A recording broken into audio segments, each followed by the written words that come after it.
നിലമ്പൂർ ഉപതെരഞ്ഞെടുപ്പിന്റെ കേളികൊട്ടു ഉയർന്നു കഴിഞ്ഞു. ഇപ്പം ഞങ്ങൾ അതിൻ്റെ ആദ്യത്തെ ഒരു കർട്ടൻ റൈസ് ഒരു വീഡിയോ ന്യൂസ് വീഡിയോ ഇന്നലെ ചെയ്തിരുന്നു. ഇനി വരും ദിവസങ്ങളിൽ നിലമ്പൂരിൽ എന്താണ് സംഭവിക്കാൻ പോകുന്നത് എന്നത് സംബന്ധിച്ച് മിക്ക ദിവസങ്ങളിൽ നമ്മൾ ചില വീഡിയോ സ്റ്റോറികൾ ന്യൂസ് വീഡിയോ ചെയ്യേണ്ടി വരും. അതിൽ രണ്ടാമത്തെ ഇന്ന് അത് പറയുകയാണ്. ഈ PV അൻവർ നിലവിൽ രാജിവെച്ച MLA, ഇടതുപക്ഷ സ്വതന്ത്ര MLA, അദ്ദേഹത്തിനെ കോൺഗ്രസ് 4 ഖണ്ഡം വെട്ടി മുറുക്കിയിട്ടിരിക്കുകയാണ്. ഇനിയിപ്പോൾ അൻവർ എന്ത് ചെയ്യും? അൻവർ പറഞ്ഞു VS ജോയി എന്ന ക്രിസ്ത്യാനിയെ DCC പ്രസിഡന്റിനെ, മലപ്പുറം DCC പ്രസിഡന്റിനെ സ്ഥാനാർത്ഥിയാണ്, ഒരു ക്രിസ്ത്യാനി നിലമ്പൂരിൽ മത്സരിക്കണം എന്ന് പറഞ്ഞ് ജാതി കാർഡ് ഇറക്കി.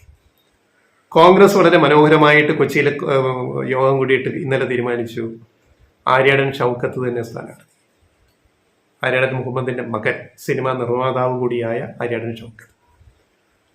പക്ഷെ അതിനു മുമ്പ് തന്നെ ഒരു വെടി അൻവർ പൊട്ടിച്ചിരുന്നു. VS ജോയിയാണ് മത്സരിക്കുന്നതെങ്കിൽ അയാൾ UDF സ്ഥാനാർത്ഥിയാവണം, VS ജോയി, എൻ്റെ എല്ലാ പിന്തുണയും ഉണ്ടാവും. ആര്യാടൻ ഷൗക്കത്ത് മത്സരിച്ചാൽ ഞാൻ എതിർക്കും എന്ന് പറഞ്ഞ ആളാണ് PV അൻവർ. പറഞ്ഞ വാക്കിനി PV അൻവർ വിഴുങ്ങരുത്, പറഞ്ഞ വാക്കിനി വിഴുങ്ങരുത്. അത് PV അൻവർ ഓർക്കുക. ഇപ്പൊ എന്തായി? PV അൻവറിന്റെ അഭിപ്രായത്തെ, നിർദ്ദേശത്തെ കറിവേപ്പില പോലും എടുത്ത് തള്ളിക്കളഞ്ഞു UDF, കോൺഗ്രസ്. ആര്യാടൻ ഷൗക്കത്തിനെ സ്ഥാനാർത്ഥിയായിട്ട് പ്രഖ്യാപിച്ചു. ഇനി നോമിനേഷൻ കൊടുത്താൽ മതി. പ്രതിപക്ഷ സ്ഥാനാർത്ഥിയെ ഇതുവരെ തീരുമാനിച്ചിട്ടില്ല എന്ന് പറഞ്ഞാൽ അവിടുത്തെ പ്രതിപക്ഷം എന്ന് പറഞ്ഞാൽ ഇപ്പൊ UDFിലേക്ക് പോയ, UDFിൽ കയറിയില്ല, UDFിലേക്ക് പോയ അൻവർ. അപ്പൊ പ്രതിപക്ഷം എന്ന് പറഞ്ഞാൽ ഇപ്പോഴത്തെ ഭരണപക്ഷത്തിന്റെ സ്ഥാനാർത്ഥി, LDFിന്റെ സ്ഥാനാർത്ഥി എന്ന് എടുക്കുക. തീരുമാനിച്ചിട്ടില്ല ആരെ നോർത്ത് പോകുന്നത്. ആ തീരുമാനം കൂടെ വരുമ്പോഴേ നമുക്ക് ഒരു യഥാർത്ഥ വരാൻ പോകുന്ന നിലമ്പൂർ ഇലക്ഷൻ രാഷ്ട്രീയത്തെ നമുക്ക് കൂടുതൽ പറയാൻ പറ്റുള്ളൂ അതേക്കുറിച്ച്. അപ്പൊ LDFിന്റെ സ്ഥാനാർത്ഥി വരാനിരിക്കുന്നു. BJP സ്ഥാനാർത്ഥിയെ പ്രഖ്യാപിച്ചിട്ടില്ല. പല റിപ്പോർട്ടുകൾ വരുന്ന BJP സ്ഥാനാർത്ഥിയെ നിർത്തൂല എന്നും പറയുന്നുണ്ട്. അത് LDFിനെ ഗുണപ്പെടുത്താനാണ് എന്നൊക്കെയുള്ള തിയറികൾ വരുന്നുണ്ട്. വരട്ടെ, നോമിനേഷൻ കൊടുക്കുന്ന ഡേറ്റ് വരെ നമുക്ക് നോക്കണമല്ലോ BJPക്ക് സ്ഥാനാർത്ഥി ഉണ്ടോ ഇല്ലയോ എന്നുള്ളത്, എന്നിട്ടല്ലേ അതേപ്പറ്റി നമുക്ക് പറയാൻ പറ്റും. അപ്പൊ ഇങ്ങനെ വന്നതുകൊണ്ട് ഇപ്പൊ എന്താ PV അൻവറിന്റെ മുന്നിലുള്ള ഓപ്ഷൻ? അൻവർ സ്വന്തമായിട്ട് മത്സരിക്കണം, സ്വതന്ത്രമായിട്ട് മത്സരിക്കണം. അതായത് താൻ നിർദ്ദേശിച്ച ആളെ UDF സ്ഥാനാർത്ഥിയാക്കാതെ താൻ എതിർത്തയാളെ UDF സ്ഥാനാർത്ഥിയാക്കിയ, ആര്യാടൻ ഷൗക്കത്തിനെ സ്ഥാനാർത്ഥിയാക്കിയ കോൺഗ്രസിന് UDFിനെതിരെ ആണൊരുത്തനാണെങ്കിൽ, അല്ലെങ്കിൽ മലയാളത്തിൽ തന്തയ്ക്ക് പിറന്നവൻ എന്ന് പറയും.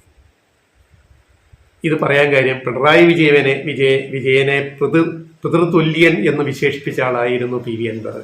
LDFിലായിരിക്കുമ്പോൾ പിണറായി വിജയൻ എന്ന് പറയുന്ന മുഖ്യമന്ത്രിയെ പിതൃതുല്യൻ എന്ന് വിശേഷിപ്പിച്ച, ബഹുമാനിച്ച അതേ PV അൻവർ അതേ നാവ് കൊണ്ട് പിണറായി വിജയന്റെ തന്തയ്ക്ക് പറഞ്ഞതറിയാവില്ല, അച്ഛന് പറഞ്ഞത് പിന്നീട് പറഞ്ഞതറിയാവില്ല, തന്തേലാഴിക എന്ന് പറയുന്ന ഒരു കാര്യം.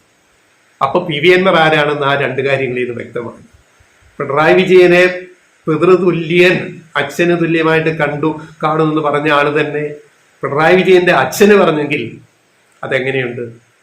അപ്പം PV അൻവർ എന്താ മുതലെന്ന് നമുക്ക് മനസ്സിലാവും. പിന്നെ അപ്പൊ അതുകൊണ്ട് ഇപ്പൊ ചെയ്യേണ്ടത് എന്താണ്? PV അൻവർ സ്വതന്ത്രനായിട്ട് ഒറ്റയ്ക്ക് അങ്ങോട്ട് മത്സരിക്കുക നിലമ്പൂരിൽ. അതിനുള്ള ധൈര്യം ആണൊരുത്തനാണെങ്കിൽ അത് കാണിക്കും. ഇപ്പൊ എന്താ, വളഞ്ഞ വഴി നോക്കുകയാണ്. ഇപ്പൊ 2 ദിവസമായിട്ട് PV അൻവർ ആര്യാടൻ ഷൗക്കത്തിനെ പ്രഖ്യാപിച്ചു UDF. ഇനി എന്താ വളഞ്ഞ വഴി?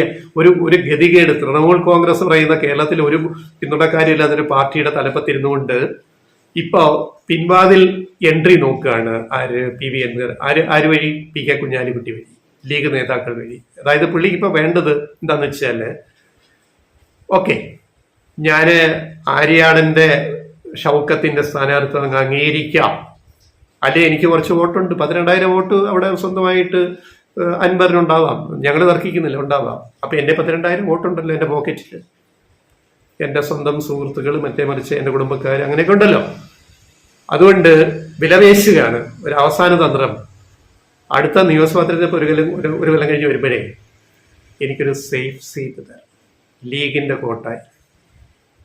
10, 18, 20, 25 സീറ്റുകളിൽ, 25ഓളം സീറ്റുകളിൽ, 24ഓളം സീറ്റുകളിൽ ലീഗ് മത്സരിക്കുന്ന 15, 18 സീറ്റുകളിൽ ലീഗ് വിജയിക്കും. അതേത് രാഷ്ട്രീയ സാഹചര്യത്തിലും. അപ്പൊ അതിലൊരു സേഫ് സീറ്റ്, ജയിക്കാൻ ഉറപ്പുള്ളൊരു സീറ്റ് എനിക്ക് തരണമെന്നാണ് ഇപ്പോൾ യാചിക്കുന്ന അവസ്ഥയിലേക്ക് PV അൻവർ എത്തിയിരിക്കുന്നത്. ആരെ? കുഞ്ഞാലിക്കുട്ടിയുടെ മുമ്പിൽ യാചിക്കുന്ന അവസ്ഥ. ഇവിടെ ഒരു മറുവശം, കുഞ്ഞാലിക്കുട്ടിക്ക് അല്ലെ ലീഗിന് പെട്ടെന്ന് അൻവറിന്റെ ഈ ഒരു യാചിക്കലിനെ തള്ളിക്കളയാനും പറ്റില്ല. ഇപ്പോ ഒരു ഭിക്ഷ യാചിക്കുന്ന ഒരാളിന് ഒരു 10 രൂപ നമ്മൾ കൊടുക്കുന്നു, അല്ലെ ഒരു 100 രൂപ കൊടുക്കുന്നു ഇക്കാലത്ത്, അല്ലെ ഒരു 50 രൂപ കൊടുക്കുന്നു എന്ന് പറഞ്ഞ പോലെ യാചിക്കുന്ന അൻവറിന് എന്തെങ്കിലും ഒരു കഷ്ടം ഇട്ടുകൊടുക്കേണ്ട ബാധ്യത ലീഗിനുണ്ടാവും. അപ്പൊ ലീഗിന് സ്വാഭാവികമായിട്ട് ഒരു സീറ്റ്, സേഫ് സീറ്റ് അടുത്ത നിയമസഭാ ഇലക്ഷനിൽ അൻവറിന് കൊടുക്കുക. അതാണ് അൻവറിന്റെ ഇപ്പോഴത്തെ യാചിക്കൽ എന്ന് പറയുന്നത്. നാണമില്ലേ അൻവർ എന്ന് ചോദിക്കേണ്ടത് ഇവിടെയാണ്.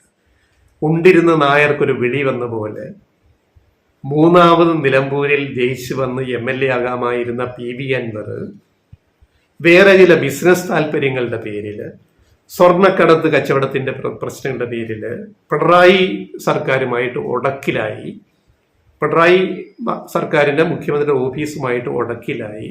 അത് പിന്നെ പുള്ളി പല വഴി കയറ്റിപ്പിടിച്ച് എല്ലാം കൂടെ കുളവാക്കി. നഷ്ടം അൻവറിന് മാത്രം, LDF ഒരു നഷ്ടം ഉണ്ടായിട്ടില്ല. അതാ ഉണ്ടിരുന്ന നായർക്കൊരു വിളി വന്ന പോലെ അൻവർ സ്വയം ചെയ്തു കൂട്ടിയതിന്റെ ദുരന്തമാണ് ഇപ്പോൾ അൻവർ അനുഭവിച്ചുകൊള്ളുക. തൻ്റെ ഇടമുള്ള ആണാണെങ്കിൽ നിലമ്പൂരിൽ ഒറ്റയ്ക്ക് മത്സരിച്ച് തന്റെ ശക്തി തെളിയിക്കുക. അതാണ് അൻവറിന് ചെയ്യാനുള്ളത്. അല്ലാതെ പിൻവാതിലിൽ കൂടി PK കുഞ്ഞാലിക്കുട്ടി വഴി അടുത്ത ഇലക്ഷനിൽ MLA ആവാൻ ഒരു സീറ്റ് തരപ്പെടുത്തുന്ന നിലയിലേക്ക് കോൺഗ്രസ് അവഗണിച്ചു അൻവറെ പൂർണ്ണമായിട്ടും. എന്തേ കോൺഗ്രസിനെതിരെ സംസാരിക്കാൻ അൻവറിന് ഇനി പറ്റാത്തത്? അൻവർ പറഞ്ഞതൊന്നും കോൺഗ്രസ് അംഗീകരിച്ചിട്ടില്ലോ. കോൺഗ്രസിന് ഞങ്ങള് സത്യം പറഞ്ഞാൽ അഭിവാദ്യം ചെയ്യുന്നു കോൺഗ്രസ് ഇങ്ങനെ ഒരു തീരുമാനം എടുത്തത്. ഇത്തരം ഈർക്കിലി കക്ഷികളെ പ്രൊമോട്ട് ചെയ്യാൻ കോൺഗ്രസ് നിൽക്കരുത്. ഈ തീരുമാനം ശരിയാണ്. ഇനി അൻവർ തീരുമാനിക്കട്ടെ എന്ത് ചെയ്യണം. 2 ദിവസത്തിനുള്ളിൽ ഞാൻ തീരുമാനം പ്രഖ്യാപിക്കുമെന്ന് അൻവർ പറഞ്ഞിട്ടുണ്ട്, ഇന്നലെ പറഞ്ഞിട്ടുണ്ട്. വരട്ടെ, അടുത്ത വീഡിയോയിൽ നമുക്ക് ആ വിവരം നമുക്ക് ചർച്ച ചെയ്യാം.